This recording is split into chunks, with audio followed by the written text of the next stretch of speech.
Hello and welcome back to the Altair campaign. I'm your host and GM Ninvin, and with me are Kathia and Scenarios. Hello, this is Kathia. And this is Scenarios. Cool. We're getting pretty good at that. All right, so this is our year in review episode. If you were tuning in hoping to listen to another thrilling adventure, that's not going to happen. So, we're going to cover how last year went, some analytics and stuff, some character development. We'll talk about next year as well. All right, so this is episode 51, counting the trailer. We have recorded, this will be our 52nd recording. That puts us at 2 years. So yeah, I mean, that's good. We've gone 2 years. I feel like that's something. No, that's great. I'm happy and proud. Even I don't know. I think that's fair. No, it's fair. I think it's fair. No, we've done well. I will say we have hit our 26th recording goal in 11 months. We're actually a month earlier, or 1 month early compared to our target. So we really exceeded, but in publishing terms, this will come out after 2 years. So that's why we're recording it now instead of a month from now. So yeah, that's pretty cool. So we've really been at it.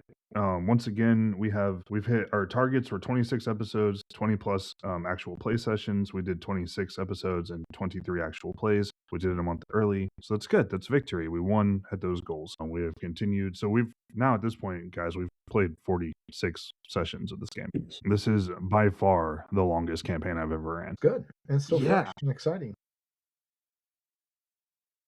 It's still fun. I'm still having fun. So this beats out your epic D&D campaign where you're in level 1 through 20. That took 25 sessions. Yeah. So we were Good. almost there at the end of the first year of this. I guess they were longer sessions, but you also had 5 players or 6 players. Yeah, I mean, longer sessions with more players, but some of those sessions were, I didn't mean to redirect you. No, you're good. No, it's worth comparing them, right? But like these sessions are pretty focused. Like we really don't have any like breaks or off-topic chatter. Like we don't like eat dinner in the middle of it, sort of thing. And yeah, and with fewer characters, lots of things are easier to handle, but also like things go faster. We have several dozen important developed NPCs for you to manage. Maybe not several dozen, a couple dozen maybe, but a score-ish. Like Yeah.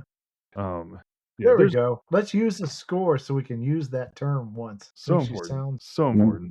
We use it once a fortnight. Yeah, once a fortnight.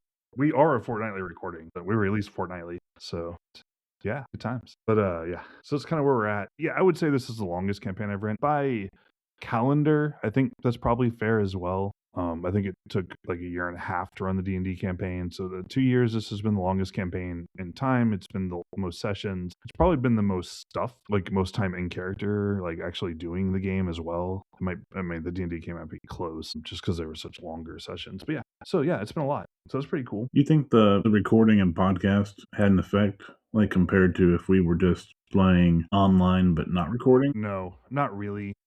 I say that because the three of us have played games before face-to-face, and we're usually pretty focused. When there's only 3 people, it's very hard to have an aside because either the characters are talking to each other or someone or both of them are talking to the GM, and there's never really a time for 2 people to just chat with each other where they can get sidetracked or off topic. So it's hard to have like a sidebar, and so that tends to keep things very focused.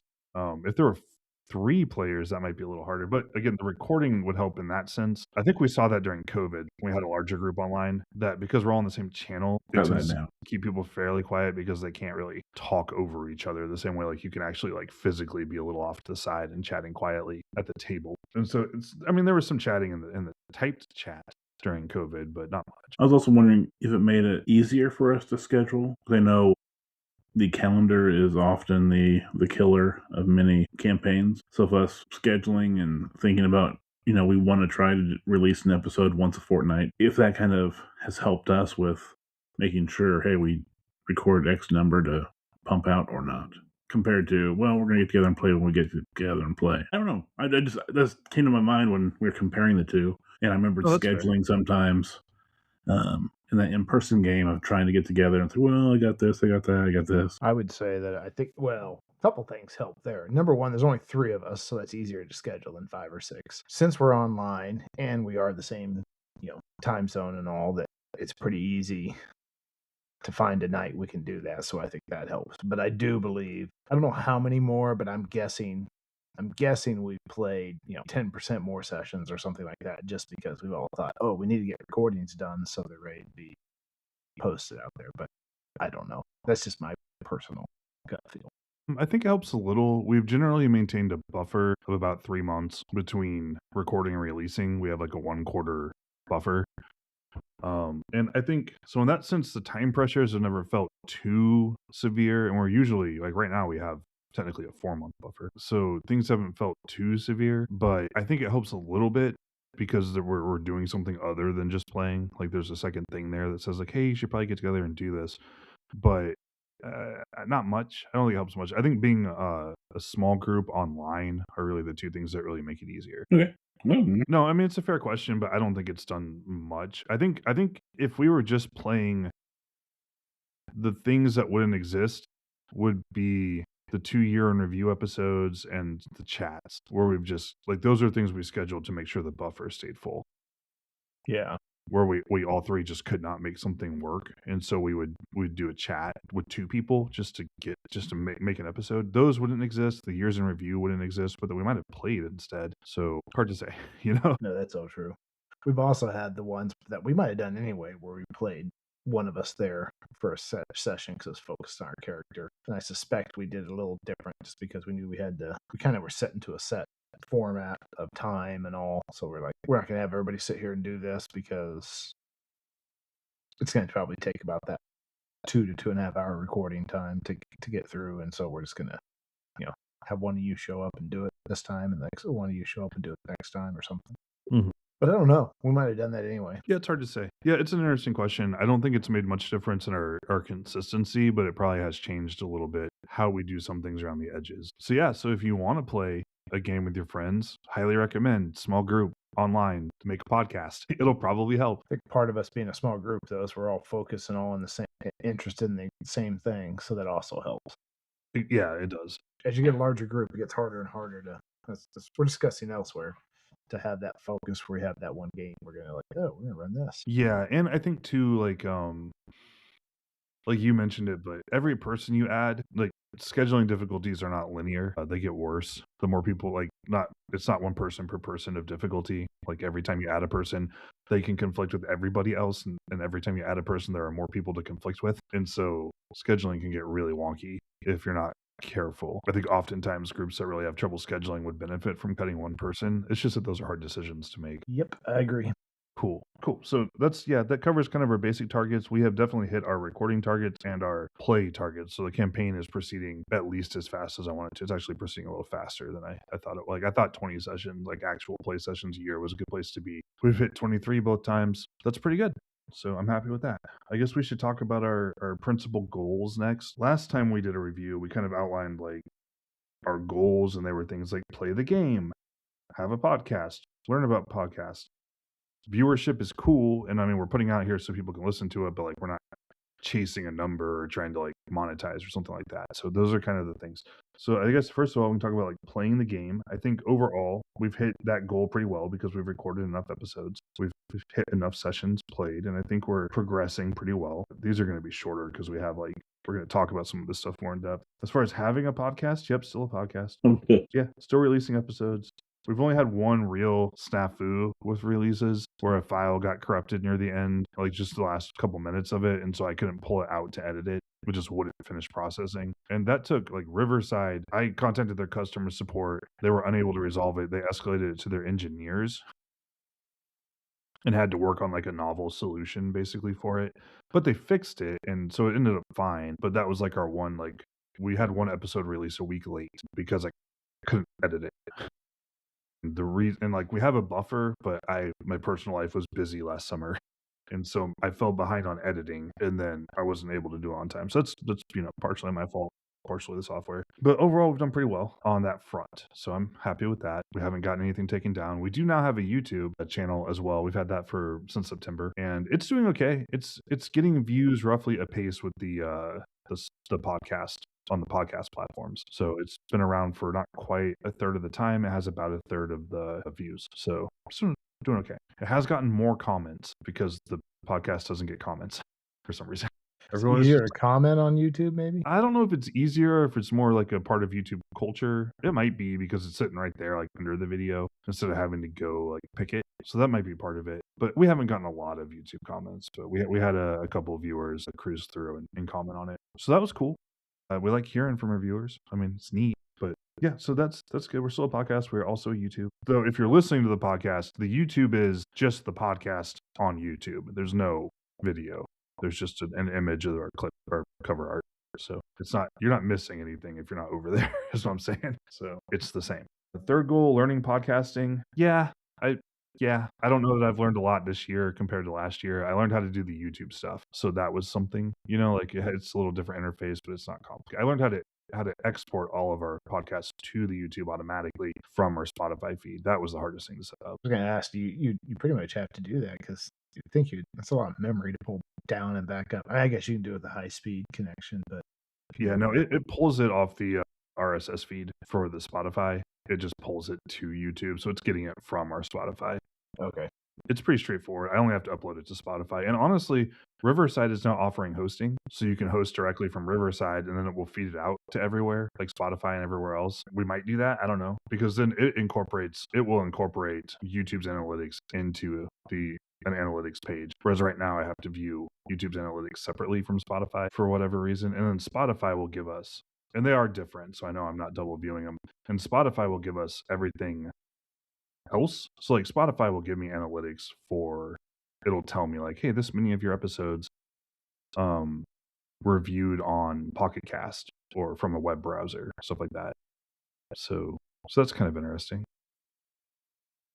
As far as the viewership goes, kind of looking at it now, pretty almost 100% male. Not surprising, I don't think. Age-wise, mostly in that like Gen X range. Again, not terribly surprised, like 80 some percent. Yep. Mostly US and UK. Those are about 94% of our viewers. Almost all of our viewers are Anglophone countries. Again, sensible. It's an English language podcast. Mostly Spotify, followed by Pocket Cast, a little bit of Downcast, which I've never heard of and I didn't push us to, but they must have pulled us at some point. Some web browser listen. So some people are just listening in a web browser without using an app, which is cool. So it's interesting to see. But yeah, that's pretty much it. Like mostly English first language, Gen Xers that are men. So if you want to envision our prototypical listener, that's what you got. Be nice if we had a little more variety, but it's not surprising. I think if you want more diversity in your list, I think we would maybe get it if we were playing D&D, because D&D has such a broad cross-section of the overall RPG market. But the RPG market is, despite women and non-white people being involved the whole time, it is pretty white as a hobby. There's just not a good way around that. It's just the truth. And there's nothing wrong with white people, so it's cool. But like we're not down on any of our listeners, but it would be, I mean, I think the demographics reflect the broader reality fairly well. So that's kind of where we're at. Yeah. So it's interesting to look at. So we've had viewers from all sorts of places though. If I change our demographics to all time, we'll capture some more of that. So like we've had people listening from Peru, Poland, Guyana is actually technically English first speaking. So Czech Republic, Sweden, a few Russians, Spain, Brazil, I think if we were going to group them, the Nordic countries would probably be like after the Anglophone countries, the Nords collectively would be next. Yeah. That's probably not too surprising. You have a high mastery of English and I believe RuneQuest and Basic Role Playing hit there at the same time or before D&D, so they've always had a very high percentage of RuneQuest. Right.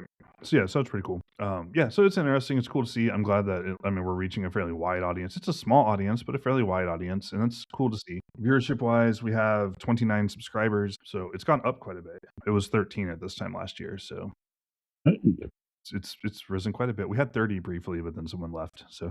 Numbers are so low that seems like a bigger blow, probably. Like, yeah, I was like, what did we do? But yeah, so maybe they just caught up and then moved on, or maybe they were just like, nah, which I get it. Oh, cool. So yeah, that's kind of when we look at our goals, those are sort of the things that we have going on. Viewership, doing fine. Raw numbers wise, so the last 7 months before this last month, so from like mid-January back 7 months, we were doing very high numbers for our podcast. We were doing about triple the sort of average before that. We're kind of in a slump, but last year at this time I was also talking about us being in a slump. Like I mentioned that like in our year one review that like maybe the podcast just isn't going to get very many listeners. Like maybe the people who wanted to listen to it have already done so and we're just in a slump. And then our numbers went way up. So I think this time period is kind of just a slump period, but I don't know that we'll return to those numbers either. And honestly, it's not a big deal. Well, we might have already done what some people are checking in, because I think one of our goals, which is a little different now, was to play the game and demonstrate how the game plays. That's part of where my rumination on us not having other people is. I was kind of hoping that it'd be neat if you saw people who probably aren't our generation necessarily, or something out of it, that were like, ooh, we curious how these guys play RuneQuest. Of course, I know, for all I know, everybody in there is curious, and it's fine if they're old RuneQuest fans and are enjoying it. That's cool too. Yeah. But I just thought one of our goals was to try to stay pretty close to Raw. We've done a few tweaks here and there, but that's probably that's one of the things I feel like has stayed closer because of us doing the podcast. I feel like we tried a little harder to go, hold it, let's look up the official rule in RuneQuest Gloriantha. Though maybe would have done anyways. That might be a little more you than me. I think that's probably accurate. I think we probably try to stay a little closer to how we understand the rules to be written without extensively consulting the Well of Daliath and its massive erratas. I was actually talking about that earlier today. Like, I think that if you go and grab all the errata, I feel like if you do that and patch all the rules up to how they meant them to be read, I feel like you're going to play a pretty different game from what is actually in the core book. I don't know. It's hard to tell sometimes. So, yeah, I think that's probably fair to say. If I had to guess, and I don't know because we have not had any interaction with our listeners yet, we don't have comments and stuff, I would say that most of the people listening to our podcast are probably people who play RuneQuest. They're listening to it because they like RuneQuest. That would just be my gut instinct. Looking at the demographics and stuff, like that would be my guess. Also, our production values are not that good for the modern. No shade. I'm the production guy, but like, we don't have like intro music and outro music. We don't do voices, right? Like we're not very theatrical, and that's the sort of thing that like the Critical Role, like people who got into actual play podcasts like through Critical Role, and most of the bigger podcasts made after Critical Role are very much in that, like, we're playing the game, but we're also doing like a dramatized performance as we're playing. And those are people, for the most part, the big ones that do well are people who are professional entertainers by trade. They're voice actors, comedians, writers, improv people, like that have gotten like degrees and training and industry experience in it. And the podcasts that do, like, a lot of podcasts follow that sort of format where the players do voices and accents and things like that, and there's a lot of drama, right? And like we don't really do as much of that. We kind of just play like we're hanging out at the table, like that's how we play at the table, and we're kind of just recording that. So yeah, no, that's true. Totally fair too. That's what we want to do. I mean, we're not going to get a TV series. No, Okay. They're not going to be animating this anytime soon. So No. or at all. If the Dragon Riders of Pern can't get a movie, we're definitely not getting a cartoon show. So yeah, that's kind of that. Okay, so episode popularity, I think that was the last bit before we go on to talking about like the campaign itself, is like talking about some of the episode analytics, which is just kind of fun to look at. If we look at our episodes and we sort those episodes by popularity, by views, so number 1 is still our most popular, though number has not been going up as fast. Our chats are still all pretty much up in the top 10. So it seems like people are interested in tuning into like last year's year in review, your Glantha will vary, character creation, stuff like that are all pretty popular still. Otherwise, your guys' solo episodes are both in that listing. They're both pretty close to each other. Looks like Kathia's is slightly more popular. People like unicorns, so yeah. Those might be the easier ones to jump right into. Yeah, they're a little more bubbled, self-contained. Otherwise, yeah, you're looking at like some of the ones, like Growth and War, Victory and Spoils, like those were popular. I think the titles there kind of are interesting to people. Otherwise, yeah, it's just kind of is what it is for that. But yeah, so it's been kind of interesting to see. It seems like the meta commentary is still pretty interesting to people. I think if there's one thing that people who play role-playing games really want, it's advice on how to play role-playing games. Like, that seems to be a deep well. People want it, so it doesn't surprise me that our talks about like how we play this game are pretty popular. Yeah. And I would expect the first episode to always be the most popular episode as far as most views goes. So cool. All right, so that's kind of that stuff. Let's go on to the more interesting stuff. That stuff's interesting to me because I'm always back here, like I'm in the metadata a lot, like I'm looking at the back end a lot, but nobody else is. So I don't know anything about it till you talk to me about it here, or if we have a conversation somewhere else and you chat mention about it. it sometimes. Yeah. But yeah, so okay, so we'll go on to the actual campaign itself, which I think we'll probably talk about more. So first up, time covered in game. We have gone from from last year to now. We have gone from Fire season of 1607 to Storm season of 1609. So we've covered over 2 years. Nice. flying along. So if you guys can think back to your characters a year ago, where they were at, what they were like, We're doing that. right? We don't Yeah, come back, but let's We see. talk a little bit like how have your characters changed, right? We're doing 5 seasons, 1607. You're getting prepared for the Harvest Queen Festival. But that's when I set up my shrine. Mm-hmm. I like that. That was one of those things I really liked. It was very Gloranthan. At the same time, it was completely made up by, well, mostly you. Right. You and I. No. Okay, so some of it, I hear people flipping through papers now, trying desperately to repiece their notes. Okay, so the big goals is what I did is I cheated and I just listened to last year's interview and then just took notes. Yay. That was really easy. Last year, your guys' big goals. Thea, your goal was to get a unicorn at some point. Like you were still looking forward. Like I don't think I'm ready, but eventually I'd like to get a unicorn. Was kind of your takeaway. Scenarios. Your goal was like I'd like to be a god talker. I want to have kids. I need 2 more hides of land. And then there was also a note about like maybe we should look into the woods of the dead at some point, and that still hasn't happened. I'll just say right now we haven't done that. So I think I'm at that because I'm a little delayed in listening to them. For a while I didn't, and now I'm going through them. By the way, one of the best things about the podcast, everything else is me getting to revisit the game a couple years later. Yep, and I just got there, and we were making a big deal about it, about going from a meta point of view. We never came up with a real good character, and like it seemed really high up there, and now I'm like, we still haven't done it. Mm-hmm. Yeah, that was one of our goals, was like having a permanent record of the game that we could go back to eventually. So, and it's nice. It's cool that you guys listen to it. I don't really typically listen to it on a podcast platform because I listen to it while I'm editing it. Yeah.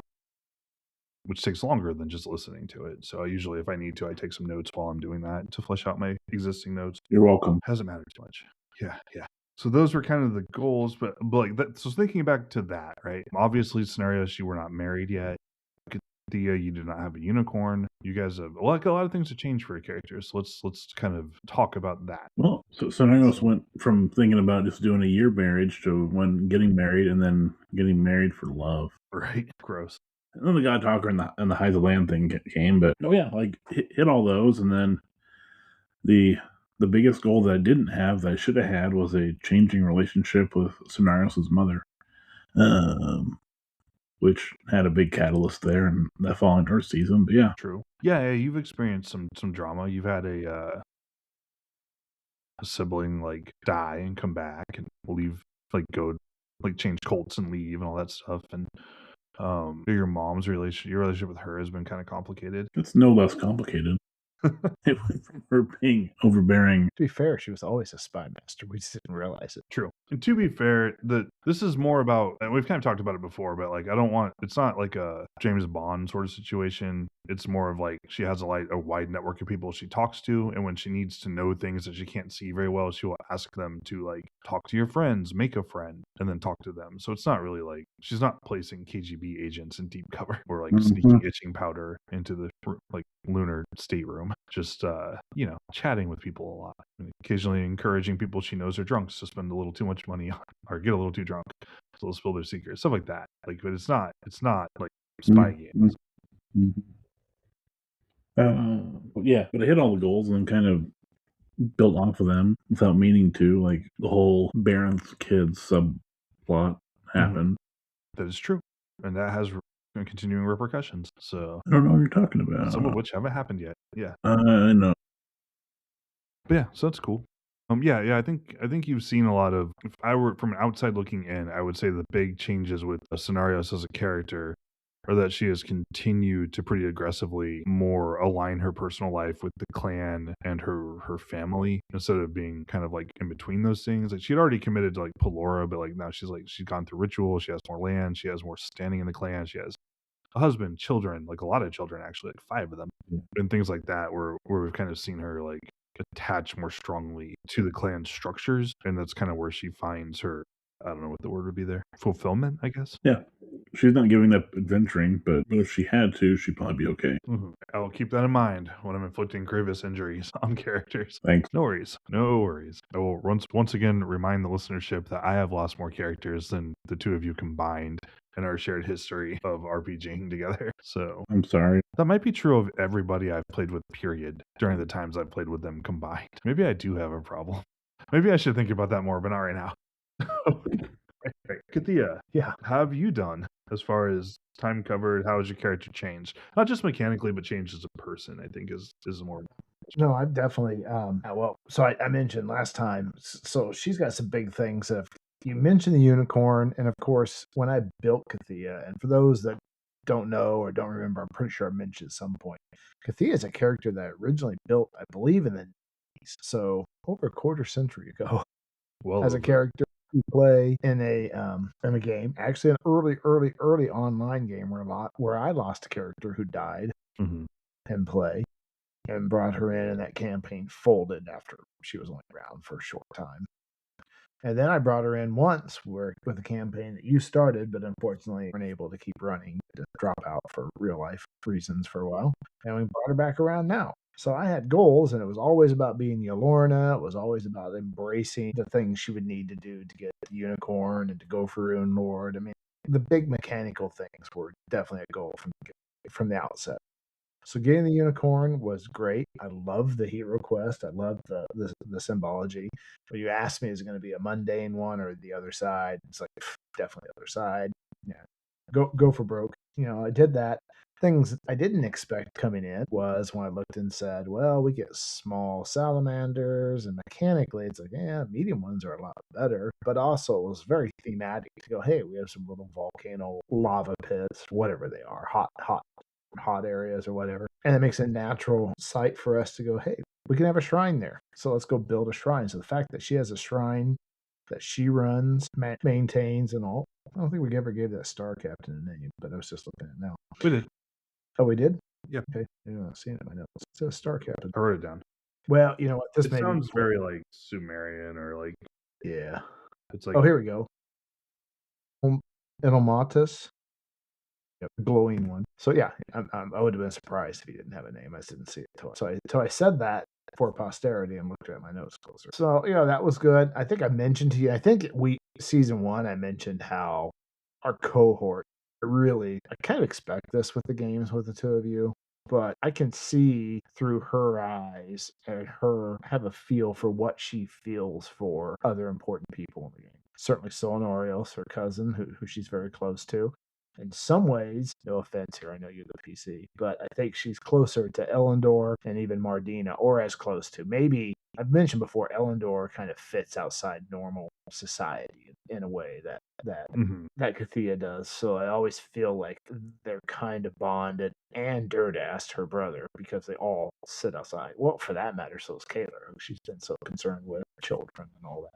So that was interesting. I loved the fact that I kept pushing for my sister-in-law to get in there, and of course there was a lot of pushback because it didn't work, but I kept pushing for it, both out of character, but wanted to make sure that was really she's doing that in character to the extent she can. And again, she's outside of this, so how does she do that? And kind of works through her mom, and I don't know how much my aunt had in there where she's got the land, and I don't want to deal with any of the details of it. Sonoros is having fun right now, so that's great. I hope having fun. Yes. And I don't mind. I wouldn't mind doing that, picking it up, but it wouldn't actually be Kathia doing it. It'd be her brother and sister-in-law, or sister. Mm-hmm. So I like that, and I have a lot of mental pictures, and I think this is mostly me, not you, because I almost think I've characterized her sister-in-law as much as anybody else. Probably being very close. She will actually go do women's type thing with her, where most of the time she's just the warrior, but she's probably the person she's most likely to sit and spin with, or something like that.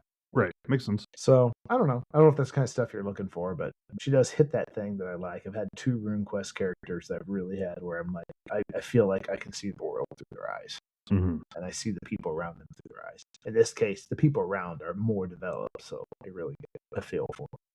And we talked about how hard it hit, and that's in this last year, I think, when Core was dead for that time. I think both Solinorius and I were like sitting around the next day thinking about it at work and stuff, going, wow, that hit hard. Right. Yeah, we were invested. That happened in this last year of play, actually. Yeah, so it's interesting. And it still hits hard when I think about the fact that he changed cult, he was this up-and-coming Rune Lord. I listened to the whole thing where he was there and he got shot in on the Wyvern, and it looked like he was going to fulfill that Orlanthe thing, and then it just all went away. From the beginning, one of the things we've had, and if I'm dominating this too much, tell me to be quiet, but from the beginning, I think I've ended up having that. We knew I was building a warrior. She's going to kill people, but from the beginning, we've had an issue with her, or I have, where she just feels wrong that she doesn't want to wantonly kill. She is a warrior, but those deaths from early on when it's assaulted Three Halstead weighed on her. And we talked about how that had to be let go when she went on the unicorn quest. She had to let go of that, and she had to let go of her hate of the chieftain next door. Yeah. And that's been interesting watching her develop that, and kind of I feel like she's starting as she's maturing. She's becoming a little bit more of, at first she still doesn't want to kill, especially other people or culture and all that, but she's become a little more hardened. I think if she has somebody, will lose somebody now, she will not be hit as hard, or she'll shoulder it, but she won't like it. So I don't know. I feel like that stuff's I don't know if that's kind of stuff you're asking about. No, you're good. That's all. Whatever you think is appropriate is good to hear. I guess let's switch it up a little bit. So that's how you guys have viewed your characters. Let's start with scenarios. What changes, or what have you seen in Kathia? I guess what changes have you seen? Nope, I'm here. You put him on the spot. I was seeing more of that distance in the cult. That's becoming even more highlighted, even in dealing with like the Tusk Rider stuff. It's one of the things, I don't know, that just highlights it for me is the whole cult thing pulling into it. Maybe I'm reading that wrong, but that's kind of it. No, I see what you're saying, and I think too it's a contrast, right? Like, as you're getting tied more clearly into the clan, like day-to-day structure, like that sense of like Kathia is not, right? And you can see that it's more visible, I think, because your characters are more different in those ways now. Okay. Yeah, no, I think I know we've always talked about it, but even in how Kathia, quote unquote, has Three Halstead, but everybody knows who runs it. Like, I agree with that. So it's kind of the thing there of, we put Kathia and Elendor and Durdas there, and they all get along, and you got two siblings out there with a third one, but then thankfully pulling me off of that. We are kind of the outcast out there, whereas you lean more into the whole, this is what I'm supposed to do as part of our culture. Yeah. Those are the things. Those are the main things I can think of, is kind of highlight that going up in the cult and going up in the Yolorniness. That's just, plus this is the contrast with, a Yolornin or Humakti or whatever compared to an Arnaldan or Norlanthy. Right. No, that's cool. All right, and then I'll flip the question over to Kathia. Kathia, how has your perception of scenarios changed over the last year?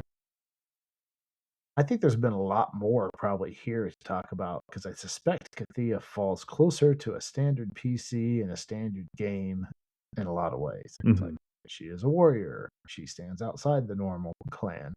I probably mentioned this last year, but it's even more true. One of the things I've loved about this game is watching Solinarios develop up.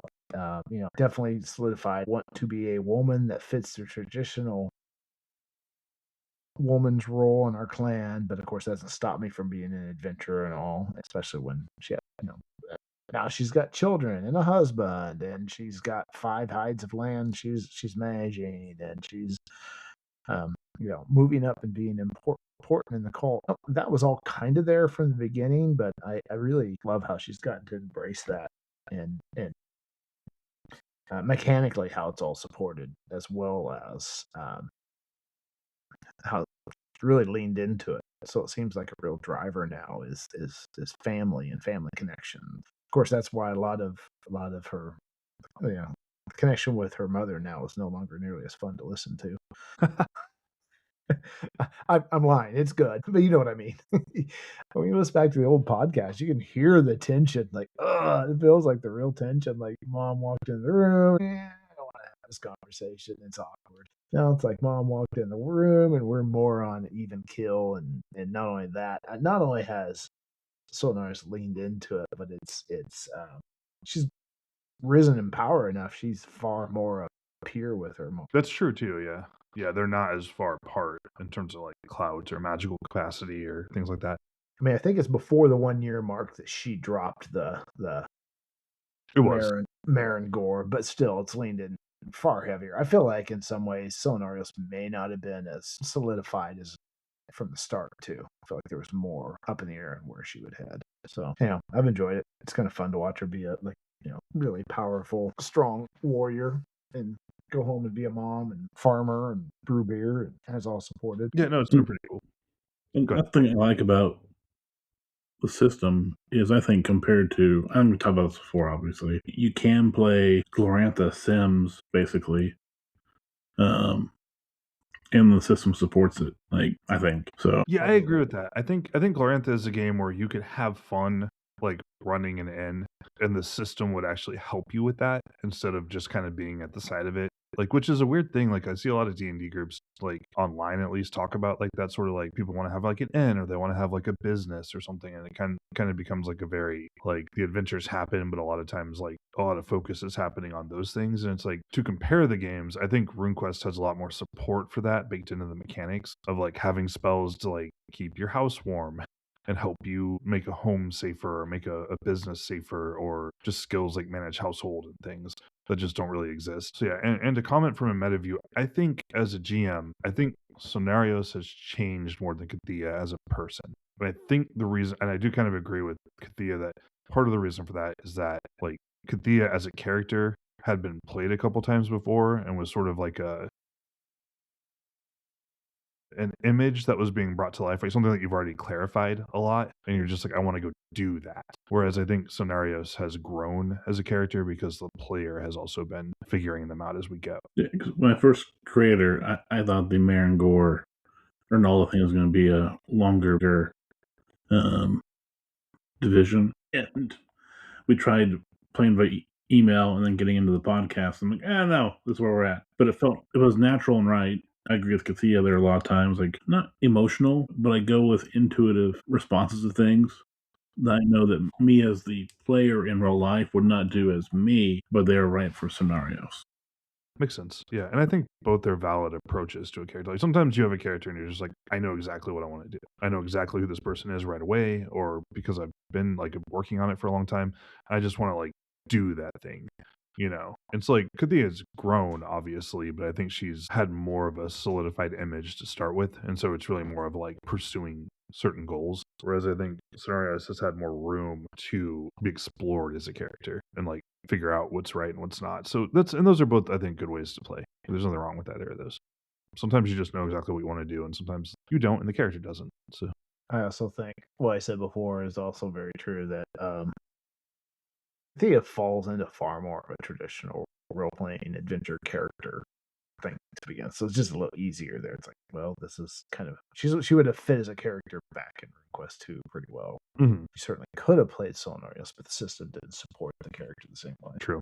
That's true. All right, cool. So I guess part of it for time covered, we've talked about how the characters changed. Let's talk about seasonal play again. We talked about it last time. We'll talk about it here. How do we feel about or observations on seasonal play and the way it's impacted the game, or the way you've kind of worked around it? So having like seasonal downtimes and things like that, sacred times, I think they've been less impactful this time around. Seasonal play has been. I think so, but I'm curious to hear what you guys think. What do you mean by less impact? Well, I think, for one, we haven't had any crazy season like sacred time rolls come up. They've been more even. To be fair, some of that was because of the Harvest Queen ritual, which was done in part for that. So it wasn't like it's uninfluential. I also think we're more used to it, so it's had less impact because it's more accounted for in our play. Just like we all kind of understand it better, have experienced it more. But I could, like I said, I could be wrong. I only see things from my perspective, not from yours. So I'd be curious to know what you guys think about it. I don't know. I don't know if I'd say it's less impactful. I think some of it's just we got to know it, so now it just kind of flows with us. Whereas we were learning it, so it was kind of a big deal before. Mm-hmm. I don't know. I think part of it is we got our skills where we needed them. And before it was like, because like I got my scratch paper on the page before that was my list of skills and things I need to become a god talker or priestess. And so that was always my checklist of, okay, I got these skills, I need to do these with my seasonal play. But I have in the last year I trained a rune once. Mm-hmm. And then I tried to train an attribute once. So I don't know. I think it's still impactful. Just I think, like you said, it's smoother because we at least think we know what we're doing. That's fair. Yeah, So maybe not less impactful, but maybe less novel would be like considering it. Like we're more used to it. I think some of it's just it fades a little more. into the background or whatever. We just know it. So it's like, yeah, it's time for seasonal play. Okay, here we go. We figured it out. That's probably fair. And it's become less of a, I feel like you guys, your agenda setting has been more aggressive for your characters now as you're getting more competency. Yep. To chase those goals, and so like the background rhythm of things hasn't been quite as impactful because you're self-tracking better, I guess. Cool. All right. Any other observations on seasonal play? Are you guys still liking it? Do you enjoy it, or do you still feel like it's good? Is there more you want to do with it? I mean, This is also just a good time to tell me these things as seasonal play seems like one of those things that we've been mostly, hey, we get our 4 skills, but I've been thinking more about, no, I gotta do some more training. Well, I have been doing like improve my read write Tarshite, which is up to 23%. Yeah. With bonus. Yeah. Okay, good. I'm not catching up. I need an 80% to become a priestess in my cult. Read right? Yes. I know. It's harsh. It's the priestesses of the Ornicle are very focused on like the administrative and archival side of things, like keeping the records, keeping things written down, managing that stuff, and so they have to be pretty good at it. It's just not negotiable. It's one of those things I'm going to retire to when I get old, like 30 or something. Right. 40. Once your knees start to hurt. But it has made me think, seasonal play wise, I might look into increasing, attributes, training those. So I need to get better at Dex. I want to drop my strike rank to 0. Right. How high do you have to take that? No, I'm going to look it up. Oh no, I think seasonal play is good. One, it lets me not train, but check skills as well as train other stuff that I wouldn't think to do otherwise. As we've said before and other times, it's much better than the tracking your hours in the week. Yeah, I think it is too. But the other thing is, it makes me slow down and think about, like, I can see and envision scenarios on the farm with the kids, with Baron, even if we don't say it in scene, or wandering over to tell Jalinda, marry Corstar, don't be dumb. Right. And then she'll be like, well, you didn't marry him. I'm like, well, whatever. Well, it's different. I'm built different. But for you need to do it. But I was going to comment on this. I'm sorry to interrupt right now. I was going to comment because I was re-listening to this the other day. I do appreciate evolving relationship with Corsar. Since she was his friend, and it ended up in the end like going, hey, I'm going to try to help you win the contest. And now she would probably be right in on that, which is interesting because first she would have probably had some real she did have some real distrust of him. I'm sorry. Some of that relationship stuff has been a lot of fun in this. I'll shut up. Go ahead and keep going, Stearns. It also gives me time to train spells and use all that credit we have built up with the not so evil Lunar Empire. Not so evil Lunar Empire, right? We're definitely comfortable collaborating with them because they're not so bad guys, Lunar Empire. Yeah. I get it. We're not collaborating.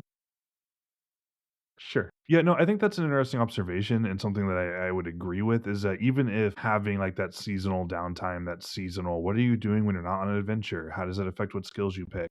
What are your goals outside of just killing monsters and getting loot? Even if we don't do scenes with that, I do think it opens up a space for the players to think about their characters in that sort of context, and that informs decisions they make in the way that they characterize their characters. And it's something that I can feel like when it's lacking in other games, like you can sense that space of like, hey, yeah, we're not really, we are just adventurers. And then in this game, it's like, well, we're like whole people who are like do adventures, but there are reasons we go. Like, like what we really want is to like live our lives with our family and friends and the place that we are from. But we also have to go do these things. They're not burdens necessarily, but they're not like the whole story. So, and even if, like you said, if we don't do scenes around those things, there's still things that we think about, and that helps like the internal experience of the game. That's what I've tried to, talk so much about how he is with her niece and nephew and stuff, and I probably bore a lot of people, but it's like it's important to her, and I want to make sure it's like, yeah, I'm thinking about this. I have mental images of this. You guys may not, but you're gonna be aware that I'm thinking about it. Yeah, so I think that's interesting. I think that's something that's worth talking about maybe in a chat at some point, is how like the difference between like demonstrative play and immersion. I think like we don't do tons of scenes where you're just hanging out at your house doing stuff, but I think you guys think about those things, and it helps you feel your character more. in a way that informs play without being play itself. And I think that's useful. But I'm going to put a pin in that because it's to the side of what we're talking about. But I think it's something worth thinking about. Well, like that is highlighted to me.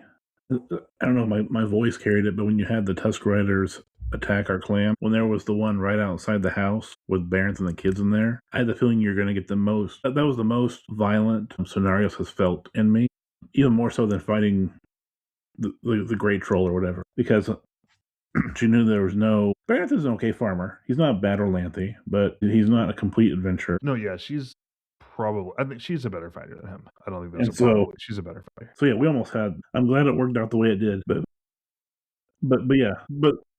that's where I felt even when we go on the elf adventure, I focused so much in the beginning of getting managed household up. One, so I wouldn't be poor.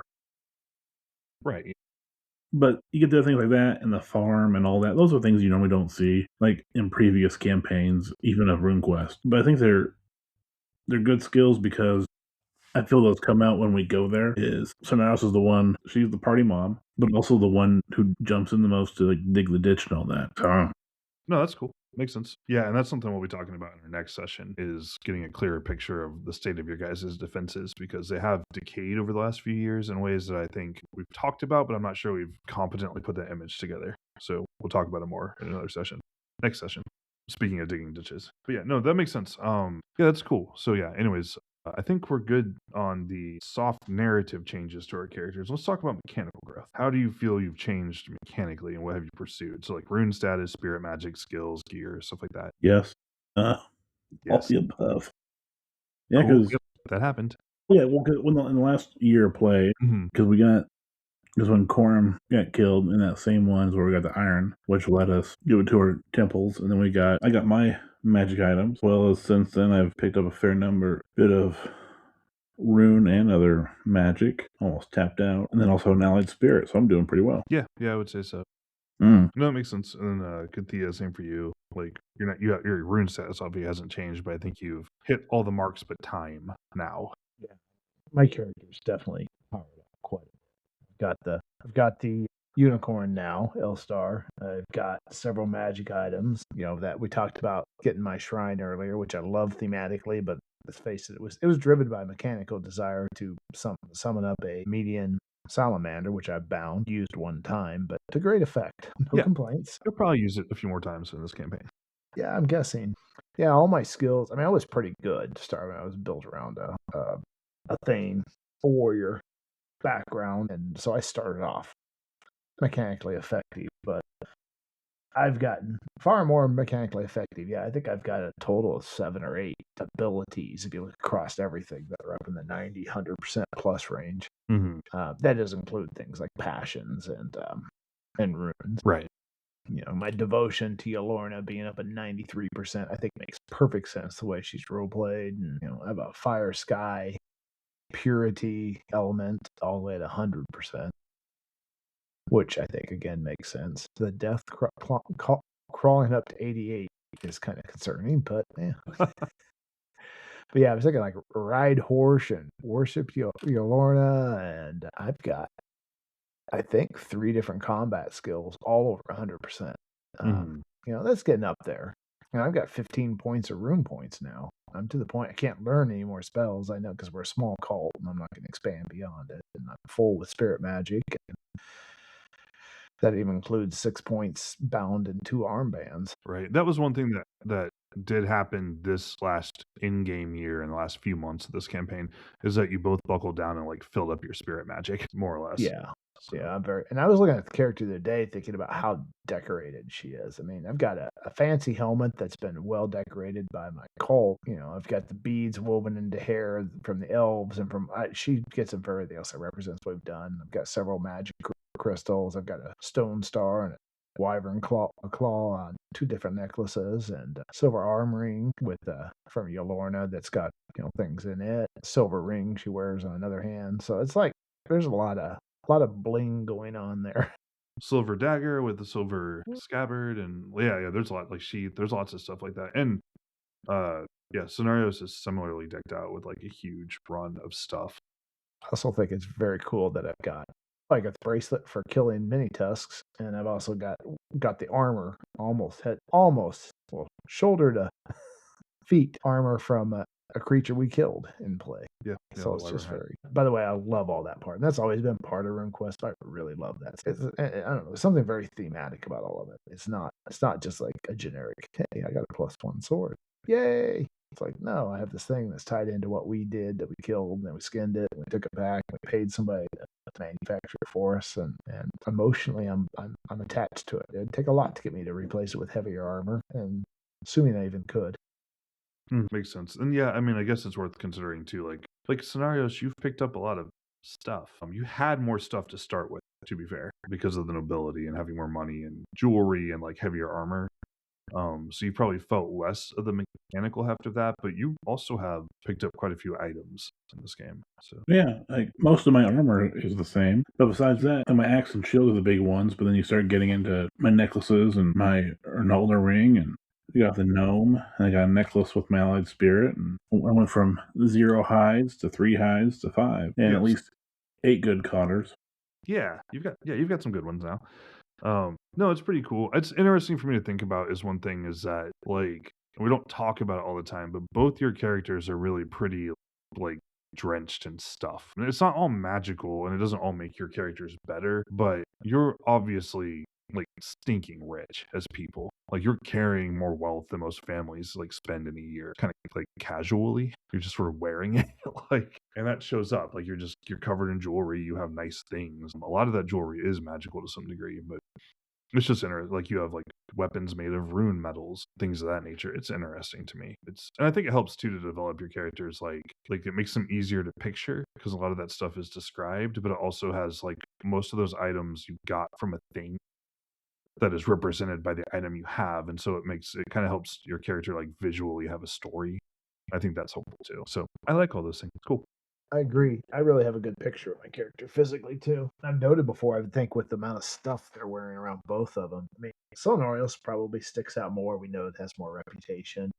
Yep. But you just had to get that in. But Kathia's going to ride around clan to clan. I don't think riding across through our tribal lands, her riding by herself, she's too concerned about anybody like assaulting her or bothering her too much. She probably looks pretty competent, even if they don't know who she is, with the armor and mount and weapons. It's like she's not the kind of person somebody's going to lightly mess with.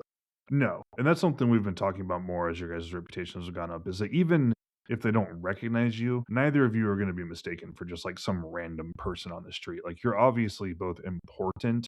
It's just that people might not know who you are. Like they might look at you and go like, "Yep, that's an important person right there," but I can't remember their name. I'm not sure where they're from. But yeah, like there's no mistaking you guys for just like random Carls. And you can tell because Harvard is increasingly latched onto your visual representation. It's helpful. He didn't bother with that before you guys started looking really cool. But yeah, no, that's cool.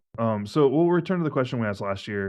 When it comes to mechanical growth, do you guys feel like things are going a little too fast in some places, a little too slow, or just about right? Do you feel like you're about where you should be or want it to be? I'm where I would like to be. I would like to get to Rune Lord, which, as we noted, I've already qualified for mechanically. And I'd like a chance to play some as a Rune Lord, but I also understand that that's kind of a capstone where we don't do a lot of play afterwards. It's just she gets there. No, you're. So I will say, and this isn't a spoiler, your thing is 5 years. And so next season, which is after this elf adventure and then Sacred Time, you will be fully qualified to be a Rune Lord. So you should get about 2 years of campaign time, like cool. in-game time, and about 1 year-ish of actual play time as a Rune Lord. You're going to get a lot of play time as a Rune level. I don't know if there's any chance of you getting up to official priest in the meantime, and you may not want to because you don't really gain anything from it now. You got the one mechanical thing you lack. That's fine. We should go back there and explore Snake by Apollo more. Yeah, we should sometime. Cool. All right. Yeah, that makes sense. So would you both say then scenario shouldn't really? No, I think things are well. Like it felt like a lot of things fell into place, but we've been building up to them in game for a while.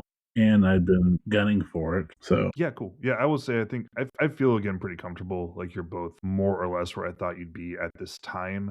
The only thing I need to keep an eye on is a magic point crystal accumulation. Not because you've done anything wrong, but it's something I've been considering is that as you guys get more powerful, my NPCs have to get more powerful to challenge you, which often means casting more spirit magic, which often means that they need magic crystals. And then once you kill them, they're just kind of sitting there, and it's like, well, I got to figure some things out there because like it's easy to just give characters more magic crystals, but I probably am am at risk of including too many of them. So I need to think about that a little bit on my end, how I want to handle that. I've always wondered if there should be some way you cap the number of crystals you have. I don't There, think any version has ever done it they for don't. the. So yeah, there is no cap for it by the rules. It's something, and we're not there. We're not there. I'm not saying like you guys have too many crystals, and honestly, you have both talked about giving them to NPCs as well. So We it's actually not, have. yeah, and you actually have to some degree. So it's not like I'm super worried about it. It's just one of those things where I could see it snowballing like accidentally, and so I need to keep an eye on it. That's the only thing where mechanically I've been like, I need to think about this. And it's really not your characters per se. Like it just impacts your characters. So no, that's interesting. Yeah, I feel like things are going fairly well. I feel like you both qualified. You hit your rune level requirements by the time you could make those rune levels, which is kind of what I wanted. You've both, I think, have generally been happy with the skills you have. You've been able to get to high levels of competency in the skills that you care about as players. So that's all cool. Yeah. Cool. All right. So next up, group stats. Group stats are fun. Eleanor Blue continues to be on all of the adventures. They are by far the most popular cohort member as far as those numbers go. Like they get to go on all the adventures. They've gotten to go on solo adventures with just one of you. Like they're always around though. So Yep. So that's fun. Other notes. When I was listening to our 1 year in review, Kathia, you said out of character that Quorum has turned into a person who will just always be on the adventures with us. And that is not true because Quorum, Your fault. Quorum died. You murdered him for no good reason, but Yeah. I thought he would be there. Right? Quorum died, came back to life, joined the Chalna Aracore, and is now living in Aldacher, being a healer, not going on adventures at all. So, and I'm still tracking his development. I'm pleased with him, so I'm keeping an eye on him. And we really haven't interacted with him. You guys really haven't, but I am keeping my eye on him. I assume our characters do every time we're in Aldacher, but I would imagine you at least stop by and talk and stuff. But yeah, like it's not something that's been plot relevant. I kind of feel guilty about it too. So sometimes it might be awkward character wise. I think in some ways Kathia might at times kind of avoid him because she has guilt about the whole thing. That's fair. I should go talk to him, but then I feel guilty, and he's so different. So. That's fair. Who's the number 2 going on adventures with us then after Elendor? Do you have any guess? Honestly, I'm not sure anymore. It's gotten more diverse in the last in-game year as well, with like Art Cora and Dirtas going on adventures. Mardina has like mostly, but not entirely, opted out. Like she no longer goes on the elf adventures, but she went with you after Mini Tusks. We interact with her probably more than anybody else. Yeah, you interact with Mardina a lot. She's part of our cohort still. She just doesn't go on adventures. Right, not nearly as many. I mean, she got a pretty stark like stat check on combat where she's just like, I can't keep up and I'm going to get someone killed if I keep going. So she kind of bowed out. But yeah, like, so no, it's been interesting. It's more diverse. Like I was gonna say, like Dirtas has started going on some stuff. Our Cora has gone a couple times. You recruited one of your aunts to go this time. Like, so we've seen more movement on that. The field has become more mixed. Yenor is still your least popular friend on adventures, but he's come up more in social situations, and like he went to Johnston with scenarios. Yeah, he did. And nothing's ever come up that I know of from that, so that's good. We just all forgot about it and moved on. No, I didn't. Just because you didn't see what happened and it hasn't impacted you doesn't mean nothing happened. So I feel like nothing happened. That's fair. Not yet. We know yet. Yeah, so that's been interesting. Like, yeah, but overall, I would say the field has diversified quite a bit. Elendor is still at the tippy top of the spear there, as far as that goes, and then you've been taking more people on more things, which is cool. I like that. I built all the NPCs. I'm glad I get to do stuff with them, so that's fun. Welcome. Yeah, I appreciate it. Those are the big ones for group stats. So I guess at this point we'll just talk a little bit about like going forward, like projecting into next year, which we'll say this is, I believe, unless something really gets weird or we have some sort of delay, this year should be our last year of play.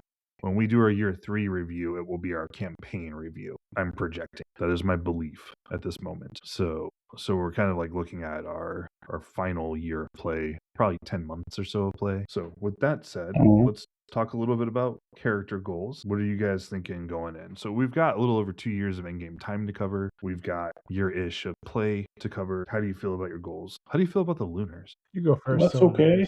Like the Harbor wedding and all that is making them more troublesome, not because it's Harvard, but because of how they're either approving or kind of running things, and how that may impact us after seeing how they tried to, and partially did, get into our people through their missionary work, and how they treated what were the Moboder. So That's fair. Yeah, the whole Moboder thing is a big, like, whoa, that was pretty messed up. And you Scenarios have had some interactions with the other Lunars that may also have changed your opinion on the Lunars as a whole some. Yep.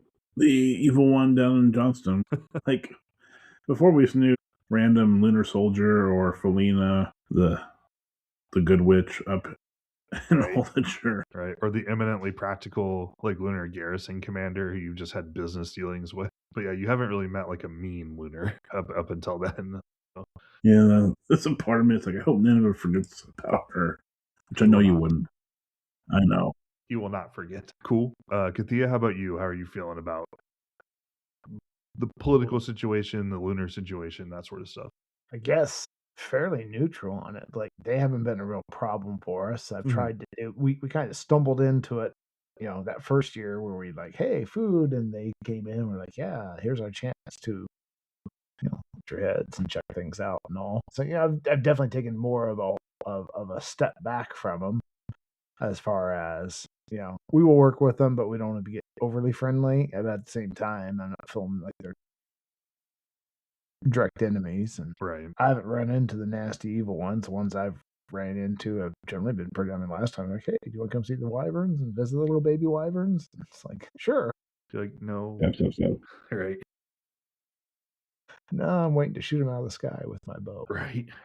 No, that's cool. Okay. Makes sense. So let's talk character goals. What are you guys hoping to accomplish by the end of the campaign? Personal character goals, mechanical goals are both fine here. You want to go first, Sonarius, again? No, I don't know. Do you want me to go? Yeah. Okay, well, mine are easier because I haven't. Obviously, I want to get to rune status. As you know, I'm kind of big on, if I'm a big important person like that, I would like to have a following of some sort of initiates and all. We don't have to spend lots of time with them mechanically, but I would expect to have some kind of attendant initiates at some point in there. I'd like to. I'd plan on getting an allied spirit when I get there, and I want to develop that. I mentioned to you before, she's aware of her status and aware again of her brother and her sister-in-law that she cares so much about. And she's like, you know what? I'm powerful. I'm important in the clan. I need my 5 hides now, or more. And they can handle managing it for me. If I need to be more involved with that as a character, I will. So she will be pushing for that in a, not direct way, but background. She'll note how well they're doing and talk to her mother and pass it on to Sonarios, who's got more clout and influence in the clan. Say, yeah, they're doing well. They're 3 Halls dead. They got 3 Thanes staying there on a regular basis, and they're kind of the guardian. They should have that should be an increased place. Obviously, I'm not going to be married and have somebody else there, but the people actually running it are. But I also think Right. 3 Thanes live there full time. It's got to support. It's it's a little more directly supporting them. Support more land. I want to finish the elf adventure. I mean, I know you told us we could not do it, but no, we're locked in. We're doing it. Yeah, you're always allowed to opt out of that. Like it's been like the structural thing that's kind of been the one of the through lines of the campaign, but you're not like required to go. I think you will go, but I'm not making you go. The Woods of the Dead still interests me, though we've kind of almost felt like we bypassed it, and that's okay. Something with the Telmori would interest me if it came up, but it doesn't seem like it's going to directly involve us. I would be interested in, at some point, kind of establishing in the game how things have leveled out and smoothed out with her and the clan next door, which we've had issues with. Of course, I guess everybody that really had issues with are out of the clan or dead directly now, but it'd be kind of fun at some point for her. I've mentioned to you before how I see her as being more and more a Thane of the tribe and not just her clan. It'd be fun at some point to have a place where they call on her or she's there and she steps up to help protect them from something else. Right. Makes sense. Okay. With Sonarius there too, of course. Right. Of course. Like Argrath, you were also there. Yes. But are there many Sonariuses or just one? Just one right now, but there could be more later. We don't know. Plus, I like Korstar. I think she's gotten actually to be fairly friendly with Korstar. Yeah, you two appear to be friends to me. Yeah, we're actual friends, unlike some people. I'm friendly with Korstar. There's a difference between being friendly and being friends. He and Barenth are friends, so they're good. That's true. They are friends. Yeah, no, I feel like I'm friends with him. I tried to help him, and I just I've gone to him for several things, but this would be interesting to be called on by him or pull him into another adventure. Though I don't know if he's quite up to hanging out with us now for that, but he might be. Nice. I want to get him killed. Didn't he go to? He went to Crabtown with us. He got to experience that. And I think he was a little overawed by that. He was having It's a like- Riley Buffy moment. That means nothing to me. I think that it was sort of he's decided maybe you guys are a little much. Yeah, there's this bit where shortly after Riley starts studying Buffy, it's like in the 5th season. He's like, when I saw you save the world, I thought you were just having a really good week, but now I find myself needing to know the plural of apocalypse. Where it's just like, yeah, you're pretty cool, but maybe I'm a little over my skis here. Yeah, Good. No, I think I've hit a lot of goals that I want to in game, which kind of scares me. you have. I think kind of an evolving one would be, I looked at it because I know we briefly explored it of, hey, become a priestess through the Aldature temple. And that just doesn't feel right.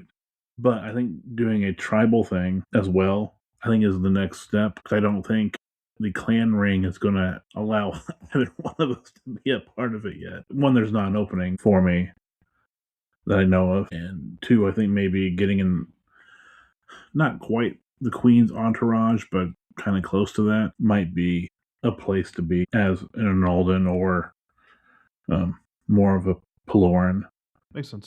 Yeah, so I think if you want to get into your queen's orbit more closely, and then maybe try to take like a tribal position that would support your priestesshood, you'll probably want to think of something that you can offer that your mom can't. You can take a lot more punch than your mom. Sure. Yeah, we should go over her Marangor, Beastergor rather. But yeah, I'm not saying you need to think of it now, and I'm not saying that to close a door. I'm just saying that might be an angle you pursue. But yeah, but there are tribal temples, so you would have some ability to kind of get into a floating priestesshood there if you worked at it. It's certainly not off the table. Or even just a political thing. Mhm. That's an interesting thing I've found with Arnaldo getting into it is, yes, there's the spiritual aspect, but also part of the spiritual aspect is a physical aspect.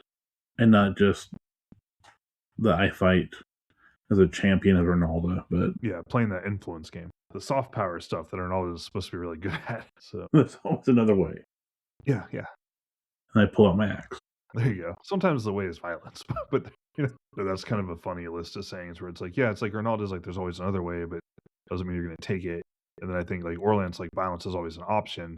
They say that like Vadris, the older brother who was so violent that he killed him, like his thing was like violence is always the right option. And it's just like Orlanth at least is open to negotiation on that point. But yeah, that's cool. Okay, any other goals that your character has? Personal goals, mechanical goals, political goals. Those are all fine. No. Okay, that's cool. Yeah, like you said, you've become fairly complete as a like you have like the land, the husband, the children, you have an allied spirit, you're already Rin level. Like, yeah, you've you started out like equipment wise, you started out practically maxed out. You were like 9 out of 10.